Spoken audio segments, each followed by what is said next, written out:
ਰਾਜਨੀਤਿਕ ਦਲ ਲੋਕਤੰਤਰੀ ਸਰਕਾਰ ਵਿੱਚ ਅਹਿਮ ਸਥਾਨ ਰੱਖਦੇ ਹਨ। ਇਹ ਜਨਮਤ ਦਾ ਨਿਰਮਾਣ ਅਤੇ ਪ੍ਰਗਟਾਵਾ ਕਰਦੇ ਹਨ, ਚੋਣਾਂ ਵਿੱਚ ਭਾਗ ਲੈਂਦੇ ਹਨ, ਉਮੀਦਵਾਰਾਂ ਨੂੰ ਨਾਮਜ਼ਦ ਕਰਦੇ ਹਨ, ਲੋਕਾਂ ਨੂੰ ਚੋਣਾਂ ਲਈ ਤਿਆਰ ਕਰਦੇ ਹਨ, ਪ੍ਰਤੀਨਿਧਾਂ ਦੀ ਚੋਣ ਕਰਦੇ ਹਨ, ਸਰਕਾਰ ਬਣਾਉਂਦੇ ਹਨ ਅਤੇ ਲੋੜ ਪੈਣ ਤੇ ਇੱਕ ਬਦਲਵੀਂ ਸਰਕਾਰ ਦਾ ਪ੍ਰਬੰਧ ਵੀ ਕਰਦੇ ਹਨ। ਭਾਰਤ ਵਿੱਚ ਰਾਜਨੀਤਿਕ ਦਲ। ਭਾਰਤ ਇੱਕ ਸੰਘਾਤਮਕ ਲੋਕਤੰਤਰ ਹੈ, ਜਿਸ ਵਿੱਚ ਦੋ ਤਰ੍ਹਾਂ ਦੇ ਰਾਜਨੀਤਿਕ ਦਲ ਮਿਲਦੇ ਹਨ। ਕੁਝ ਦਲ ਸਿਰਫ ਇੱਕ ਜਾਂ ਦੋ ਰਾਜਾਂ ਵਿੱਚ ਹੁੰਦੇ ਹਨ, ਜਦੋਂ ਕਿ ਕੁਝ ਦਲ ਇੱਕ ਤੋਂ ਜ਼ਿਆਦਾ ਜਾਂ ਸਾਰੇ ਰਾਜਾਂ ਵਿੱਚ ਮੌਜੂਦ ਹੁੰਦੇ ਹਨ। ਭਾਰਤ ਵਿੱਚ ਕਈ ਰਾਸ਼ਟਰੀ ਦਲ ਹਨ, ਜਿਹੜੇ ਅਲੱਗ-ਅਲੱਗ ਰਾਜਾਂ ਵਿੱਚ ਕਿਰਿਆਸ਼ੀਲ ਹਨ। ਇਹ ਦਲ ਮੁੱਖ ਤੌਰ ਤੇ ਰਾਸ਼ਟਰੀ ਪੱਧਰ ਦੀਆਂ ਨੀਤੀਆਂ ਦਾ ਨਿਰਮਾਣ ਕਰਨ ਵਿੱਚ ਅਹਿਮ ਭੂਮਿਕਾ ਨਿਭਾਉਂਦੇ ਹਨ। ਸਾਰੇ ਦਲਾਂ ਨੂੰ ਚੋਣ ਆਯੋਗ ਕੋਲ ਰਜਿਸਟਰ ਹੋਣਾ ਲਾਜ਼ਮੀ ਹੈ। ਜਿਨ੍ਹਾਂ ਦਲਾਂ ਨੂੰ ਚੋਣ ਆਯੋਗ ਮਾਨਤਾ ਦਿੰਦਾ ਹੈ, ਉਹਨਾਂ ਨੂੰ ਮਾਨਤਾ ਪ੍ਰਾਪਤ ਦਲ ਕਿਹਾ ਜਾਂਦਾ ਹੈ। ਉਸ ਰਾਜਨੀਤਿਕ ਦਲ ਨੂੰ ਰਾਸ਼ਟਰੀ ਰਾਜਨੀਤਿਕ ਦਲ ਦੇ ਤੌਰ ਤੇ ਮਾਨਤਾ ਪ੍ਰਾਪਤ ਹੋ ਜਾਂਦੀ ਹੈ, ਜੋ ਘੱਟ ਤੋਂ ਘੱਟ 4 ਜਾਂ ਵਧੇਰੇ ਰਾਜਾਂ ਵਿੱਚੋਂ ਲੋਕ ਸਭਾ ਦੀਆਂ ਆਮ ਚੋਣਾਂ ਜਾਂ ਰਾਜ ਵਿਧਾਨ ਸਭਾ ਦੀਆਂ ਚੋਣਾਂ ਵਿੱਚ ਪਈਆਂ ਕੁੱਲ ਉਚਿਤ ਵੋਟਾਂ ਦਾ ਘੱਟੋ ਘੱਟ 6% ਭਾਗ ਪ੍ਰਾਪਤ ਕਰਦਾ ਹੈ। ਇਸ ਤੋਂ ਇਲਾਵਾ ਉਸ ਦਲ ਲਈ ਇਹ ਵੀ ਜ਼ਰੂਰੀ ਹੈ ਕਿ ਉਹ ਘੱਟੋ ਘੱਟ ਲੋਕ ਸਭਾ ਦੇ 4 ਸਥਾਨ ਕਿਸੇ ਇੱਕ ਜਾਂ ਜ਼ਿਆਦਾ ਰਾਜਾਂ ਤੋਂ ਪ੍ਰਾਪਤ ਕਰੇ। ਉਸ ਰਾਜਨੀਤਿਕ ਦਲ ਨੂੰ ਰਾਸ਼ਟਰੀ ਰਾਜਨੀਤਿਕ ਦਲ ਕਿਹਾ ਜਾਂਦਾ ਹੈ। ਜਿਸ ਰਾਜਨੀਤਿਕ ਦਲ ਨੂੰ ਲੋਕ ਸਭਾ ਦੇ ਕੁੱਲ ਸਥਾਨਾਂ ਦਾ ਘੱਟੋ ਘੱਟ 2% ਭਾਗ ਪ੍ਰਾਪਤ ਹੁੰਦਾ ਹੈ। ਚੋਣ ਆਯੋਗ ਦੀ ਸੂਚਨਾ ਅਨੁਸਾਰ ਹੁਣ ਤੱਕ ਭਾਰਤ ਵਿੱਚ 7 ਰਾਸ਼ਟਰੀ ਰਾਜਨੀਤਿਕ ਦਲ ਹਨ। ਭਾਰਤੀ ਰਾਸ਼ਟਰੀ ਕਾਂਗਰਸ, ਭਾਰਤੀ ਜਨਤਾ ਪਾਰਟੀ, ਭਾਰਤੀ ਕਮਿਊਨਿਸਟ ਪਾਰਟੀ, ਭਾਰਤੀ ਕਮਿਊਨਿਸਟ ਪਾਰਟੀ ਮਾਰਕਸਵਾਦੀ, ਬਹੁਜਨ ਸਮਾਜ ਪਾਰਟੀ, ਰਾਸ਼ਟਰਵਾਦੀ Congress party, All India Trinamool Congress. ਭਾਰਤੀ ਰਾਸ਼ਟਰੀ ਕਾਂਗਰਸ। ਭਾਰਤੀ ਰਾਸ਼ਟਰੀ ਕਾਂਗਰਸ ਭਾਰਤ ਦਾ ਸਭ ਤੋਂ ਪੁਰਾਣਾ, ਸੰਗਠਿਤ ਅਤੇ ਸ਼ਕਤੀਸ਼ਾਲੀ ਰਾਜਨੀਤਿਕ ਦਲ ਹੈ। ਇਸ ਦੀ ਸਥਾਪਨਾ 28 ਦਸੰਬਰ 1885 ਨੂੰ ਮੁੰਬਈ ਵਿਖੇ ਹੋਈ। ਕਾਂਗਰਸ ਨੇ ਦੇਸ਼ ਨੂੰ ਆਜ਼ਾਦ ਕਰਵਾਉਣ ਵਿੱਚ ਬਹੁਤ ਮਹੱਤਵਪੂਰਨ ਭੂਮਿਕਾ ਨਿਭਾਈ। ਇਸ ਦਲ ਨੇ ਭਾਰਤ ਨੂੰ ਕਈ ਪ੍ਰਧਾਨ ਮੰਤਰੀ ਦਿੱਤੇ ਹਨ, ਜਿਨ੍ਹਾਂ ਵਿੱਚੋਂ ਮੁੱਖ ਹਨ ਸ਼੍ਰੀ ਜਵਾਹਰ ਲਾਲ ਨਹਿਰੂ, ਸ਼੍ਰੀ ਲਾਲ ਬਹਾਦੁਰ ਸ਼ਾਸਤਰੀ, ਸ਼੍ਰੀਮਤੀ ਇੰਦਰਾ ਗਾਂਧੀ, ਸ਼੍ਰੀ ਰਾਜੀਵ ਗਾਂਧੀ, ਸ਼੍ਰੀ PV ਨਰਸਿਮਹਾ ਰਾਓ ਅਤੇ ਡਾਕਟਰ ਮਨਮੋਹਨ ਸਿੰਘ। ਅੱਜ ਇਹ ਦਲ ਸੰਯੁਕਤ ਪ੍ਰਗਤੀਸ਼ੀਲ ਮੋਰਚਾ ਯਾਨੀ UPA ਦਾ ਮੁੱਖ ਦਲ ਹੈ। 2014 ਅਤੇ 2019 ਦੀਆਂ ਲੋਕ ਸਭਾ ਚੋਣਾਂ ਵਿੱਚ ਇਸ ਦਲ ਦੀ ਕਾਰਗੁਜ਼ਾਰੀ ਵਧੀਆ ਨਹੀਂ ਰਹੀ। ਵਰਤਮਾਨ ਸਮੇਂ ਸੋਨੀਆ ਗਾਂਧੀ ਇਸ ਦੇ ਪ੍ਰਧਾਨ ਹਨ। ਇਸ ਦਲ ਦੇ ਮੁੱਖ ਉਦੇਸ਼ ਹਨ ਧਰਮ ਨਿਰਪੱਖਤਾ ਵਿੱਚ ਵਿਸ਼ਵਾਸ, ਸਮਾਜ ਦੇ ਕਮਜ਼ੋਰ ਅਤੇ ਘੱਟ ਗਿਣਤੀ ਵਰਗ ਦੇ ਲੋਕਾਂ ਦੀ ਭਲਾਈ, ਖੇਤੀਬਾੜੀ ਅਤੇ ਉਦਯੋਗਿਕ ਖੇਤਰ ਵਿੱਚ ਕ੍ਰਾਂਤੀਕਾਰੀ ਸੁਧਾਰ ਲਿਆਉਣਾ, ਗੁੱਟ ਨਿਰਲੇਪਤਾ ਦੀ ਨੀਤੀ ਵਿੱਚ ਵਿਸ਼ਵਾਸ। ਦੂਜਾ ਮਹੱਤਵਪੂਰਨ ਰਾਸ਼ਟਰੀ ਦਲ ਹੈ ਭਾਰਤੀ ਜਨਤਾ ਪਾਰਟੀ, ਜਿਸ ਨੂੰ BJP ਵੀ ਕਿਹਾ ਜਾਂਦਾ ਹੈ।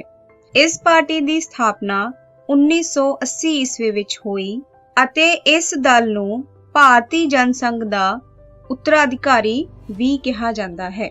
ਇਸ ਦਲ ਨੇ ਦੇਸ਼ ਨੂੰ ਸ਼੍ਰੀ ਅਟਲ ਬਿਹਾਰੀ ਵਾਜਪੇਈ ਅਤੇ ਸ਼੍ਰੀ ਨਰਿੰਦਰ ਮੋਦੀ ਜਿਹੇ ਪ੍ਰਧਾਨ ਮੰਤਰੀ ਦਿੱਤੇ ਹਨ। 2014 ਅਤੇ 2019 ਦੀਆਂ ਲੋਕ ਸਭਾ ਚੋਣਾਂ ਵਿੱਚ ਇਸ ਦਲ ਨੂੰ ਵੱਡਾ ਜਨਾਦੇਸ਼ ਮਿਲਿਆ ਹੈ। ਸ਼੍ਰੀ ਅਮਿਤ ਸ਼ਾਹ ਇਸ ਦੇ ਮੌਜੂਦਾ ਪ੍ਰਧਾਨ ਹਨ। ਇਸ ਦਲ ਦੇ ਉਦੇਸ਼ ਹਨ। ਰਾਸ਼ਟਰੀ ਸੱਭਿਆਚਾਰ ਦਾ ਵਿਕਾਸ, ਯੂਨੀਫਾਰਮ ਸਿਵਲ ਕੋਡ ਦੀ ਸਥਾਪਨਾ, ਦੇਸ਼ ਦੀ ਏਕਤਾ ਅਤੇ ਅਖੰਡਤਾ ਵਿੱਚ ਵਿਸ਼ਵਾਸ, ਧਰਮ ਨਿਰਪੱਖਤਾ, ਗਾਂਧੀਵਾਦ ਅਤੇ ਸਮਾਜਵਾਦ ਵਿੱਚ ਪੂਰਨ ਵਿਸ਼ਵਾਸ, ਭ੍ਰਿਸ਼ਟਾਚਾਰ, ਮੌਕਾਪ੍ਰਸਤੀ ਅਤੇ ਹਿੰਸਕ ਅਪਰਾਧੀ ਰਾਜਨੀਤੀ ਦਾ ਪੂਰਨ ਰੂਪ ਵਿੱਚ ਖੰਡਨ ਕਰਨਾ, ਵਾਤਾਵਰਣ ਦੀ ਸੰਭਾਲ ਅਤੇ ਅੱਤਵਾਦ ਦਾ ਖਾਤਮਾ। ਤੀਸਰਾ ਮਹੱਤਵਪੂਰਨ ਰਾਸ਼ਟਰੀ ਰਾਜਨੀਤਿਕ ਦਲ ਹੈ ਬਹੁਜਨ ਸਮਾਜ ਪਾਰਟੀ, ਜਿਸ ਨੂੰ ਬਸਪਾ ਵੀ ਕਿਹਾ ਜਾਂਦਾ ਹੈ। ਇਸ ਪਾਰਟੀ ਦੀ ਸਥਾਪਨਾ 1984 ਵਿੱਚ ਸ਼੍ਰੀ ਕਾਸ਼ੀ ਰਾਮ ਦੀ ਅਗਵਾਈ ਹੇਠ ਹੋਈ। ਇਸ ਦਲ ਦਾ ਮੁੱਖ ਖੇਤਰ ਉੱਤਰ ਪ੍ਰਦੇਸ਼ ਅਤੇ ਇਸ ਦੇ ਗੁਆਂਢੀ ਰਾਜ ਹਨ। ਕੁਮਾਰੀ ਮਾਇਆਵਤੀ 2003 ਤੋਂ ਇਸ ਦਲ ਦੇ ਲੀਡਰ ਵਜੋਂ ਕੰਮ ਕਰ ਰਹੇ ਹਨ। ਇਸ ਦਲ ਦੇ ਮੁੱਖ ਉਦੇਸ਼ ਹਨ ਬਹੁਜਨ ਸਮਾਜ ਅਰਥਾਤ ਦਲਿਤ, ਆਦੀਵਾਸੀ, ਪਛੜੀਆਂ ਸ਼੍ਰੇਣੀਆਂ ਅਤੇ ਹੋਰ ਧਾਰਮਿਕ ਘੱਟ ਗਿਣਤੀ ਲੋਕਾਂ ਦੇ ਹਿੱਤਾਂ ਨੂੰ ਪ੍ਰਦਰਸ਼ਿਤ ਅਤੇ ਰਾਖੀ ਕਰਨਾ, ਆਰਥਿਕ ਅਸਮਾਨਤਾ ਨੂੰ ਘੱਟ ਕਰਨਾ ਅਤੇ ਧਨ ਦੀ ਨਿਆਂਪੂਰਨ ਵੰਡ, ਮਜ਼ਦੂਰ ਸ਼੍ਰੇਣੀ ਦੇ ਹਿੱਤਾਂ ਦੀ ਰੱਖਿਆ ਕਰਨੀ ਅਤੇ ਬਾਲ ਮਜ਼ਦੂਰੀ ਦਾ ਖਾਤਮਾ ਕਰਨਾ। ਭਾਰਤੀ ਕਮਿਊਨਿਸਟ ਪਾਰਟੀ ਭਾਰਤ ਦਾ ਇੱਕ ਹੋਰ ਮਹੱਤਵਪੂਰਨ ਰਾਸ਼ਟਰੀ ਰਾਜਨੀਤਿਕ ਦਲ ਹੈ, ਜਿਹੜਾ ਕਿ 1925 ਵਿੱਚ ਹੋਂਦ ਵਿੱਚ ਆਇਆ। ਕੇਰਲ ਵਿੱਚ ਇਸ ਦਲ ਦੀ ਪਕੜ ਮਜ਼ਬੂਤ ਹੈ। ਸ਼੍ਰੀ ਐਸ ਸੁਧਾਕਰ ਰੈਡੀ ਇਸ ਦਲ ਦੇ ਲੀਡਰ ਵਜੋਂ ਕੰਮ ਕਰ ਰਹੇ ਹਨ। ਇਸ ਦਲ ਦੇ ਉਦੇਸ਼ ਹਨ ਖੇਤੀਬਾੜੀ ਦਾ ਵਿਕਾਸ ਕਰਨਾ, ਮਜ਼ਦੂਰ ਵਰਗ ਦੇ ਅਧਿਕਾਰਾਂ ਦੀ ਰੱਖਿਆ ਕਰਨਾ, ਧਰਮ ਨਿਰਪੱਖਤਾ, ਰਾਖਵਾਂਕਰਨ ਅਤੇ ਆਦੀਵਾਸੀਆਂ ਦੇ ਅਧਿਕਾਰਾਂ ਨੂੰ ਯਕੀਨੀ ਬਣਾਉਣਾ। ਭਾਰਤੀ ਕਮਿਊਨਿਸਟ ਪਾਰਟੀ ਮਾਰਕਸਵਾਦੀ ਦੇਸ਼ ਦਾ ਇੱਕ ਹੋਰ ਮਹੱਤਵਪੂਰਨ ਰਾਸ਼ਟਰੀ ਰਾਜਨੀਤਿਕ ਦਲ ਹੈ, ਜਿਸ ਨੂੰ CPI-M ਵੀ ਕਿਹਾ ਜਾਂਦਾ ਹੈ। ਇਸ ਦਲ ਦੀ ਸਥਾਪਨਾ 1964 ਈਸਵੀ ਵਿੱਚ ਹੋਈ। ਇਸ ਦਲ ਨੇ ਦੇਸ਼ ਵਿੱਚ ਕੇਰਲ, ਪੱਛਮੀ ਬੰਗਾਲ ਅਤੇ ਤ੍ਰਿਪੁਰਾ ਵਿੱਚ ਆਪਣੀ ਮਜ਼ਬੂਤ ਸਥਿਤੀ ਬਣਾਈ ਹੋਈ ਹੈ। ਸ਼੍ਰੀ ਸੀਤਾਰਾਮ ਯੇਚਰੀ ਇਸ ਪਾਰਟੀ ਦੀ ਅਗਵਾਈ ਕਰ ਰਹੇ ਹਨ। ਇਹ ਦਲ ਸੰਯੁਕਤ ਪ੍ਰਗਤੀਸ਼ੀਲ ਗੱਠਜੋੜ ਯਾਨੀ UPA ਦਾ ਮਹੱਤਵਪੂਰਨ ਸਹਿਯੋਗੀ ਹੈ।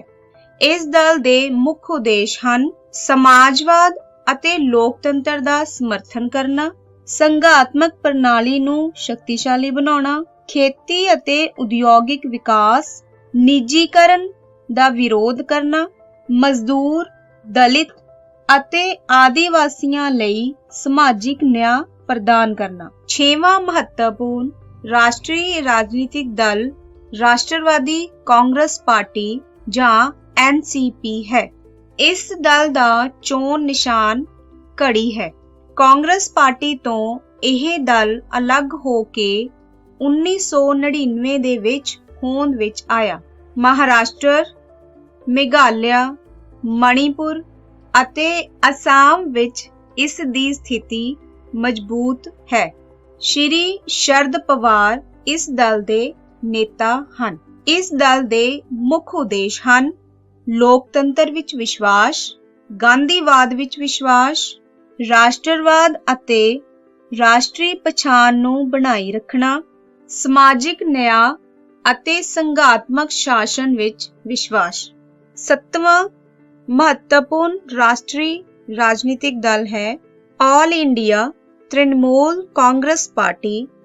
ਭਾਰਤ ਦੀ ਰਾਸ਼ਟਰੀ ਪੱਧਰ ਦੀ ਪਾਰਟੀ ਹੈ। ਇਸ ਦੀ ਸਥਾਪਨਾ 1 ਜਨਵਰੀ 1998 ਨੂੰ ਹੋਈ। ਇਸ ਪਾਰਟੀ ਦੇ ਪ੍ਰਧਾਨ ਕੁਮਾਰੀ ਮਮਤਾ ਬੈਨਰਜੀ 2 ਸਤੰਬਰ 2018 ਨੂੰ ਚੋਣ ਆਯੋਗ ਨੇ ਇਸ ਨੂੰ ਰਾਸ਼ਟਰੀ ਪਾਰਟੀ ਵਜੋਂ ਮਾਨਤਾ ਦਿੱਤੀ। ਇਸ ਪਾਰਟੀ ਦਾ ਮੁੱਖ ਮੰਤਵ ਭਾਰਤ ਦਾ ਸ਼ਾਂਤ ਪਾਸਿਆਂ ਤੋਂ ਵਿਕਾਸ ਕਰਨਾ, ਰਾਜਨੀਤਿਕ, ਸਮਾਜਿਕ, ਆਰਥਿਕ ਅਤੇ ਸੱਭਿਆਚਾਰਕ ਵਿਕਾਸ ਕਰਨਾ, ਉਦਯੋਗਿਕ ਅਤੇ ਖੇਤੀਬਾੜੀ ਵਿੱਚ ਵਿਕਾਸ ਕਰਨਾ।